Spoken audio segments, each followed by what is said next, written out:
আসসালামু আলাইকুম রহমতুল্লাহ। প্রিয় ফেসবুক বন্ধুরা, বাংলাদেশবাসী এবং আমার ভাই ও বন্ধুরা, অনেকে হয়তো গালি দিবেন।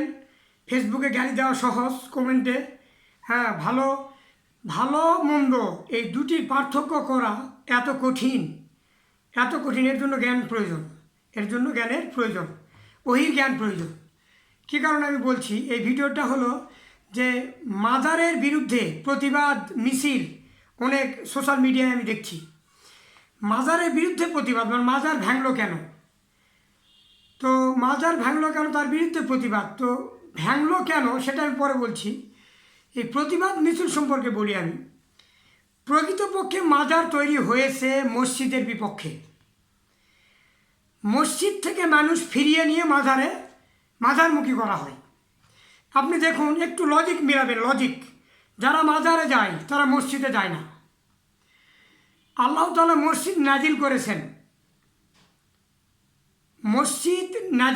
আল্লাহ তাআলা, যে মানুষ মসজিদে এসে 5 ওয়াক্ত নামাজ পড়বে। তো 5 ওয়াক্ত নামাজে মসজিদে যে ভিড় হয়, মুসল্লি যায় নিয়মিত, সেই মুসল্লিগুলোকে বিমুখ করার জন্য মাজার তৈরি হয়েছে। এটা মিনিমাম একটা কমন সেন্স। তাই মাজারকে আমরা পরিত্যাগ করি। যারা মাজারকে ভালোবাসেন তারা তো কমেন্টে গালি দিবেন, কিন্তু বিবেক তো আপনার মরে যায়নি। একটু আকলকে নিয়ে ভাবেন, মাজার কেন তৈরি হয়েছে। পবিত্র স্থান মসজিদ থাকতে আমি মাজারে যাব কেন? কোন উদ্দেশ্যে আপনি মাজারে যাবেন? একমাত্র তাওহীদ নষ্টকারী হচ্ছে মাজার। আল্লাহর তাওহীদ একত্ববাদকে ধ্বংসকারী হলো মাজার। তো মাজারের বিরুদ্ধে কথা বললে তো গালি খাওয়া লাগবেই।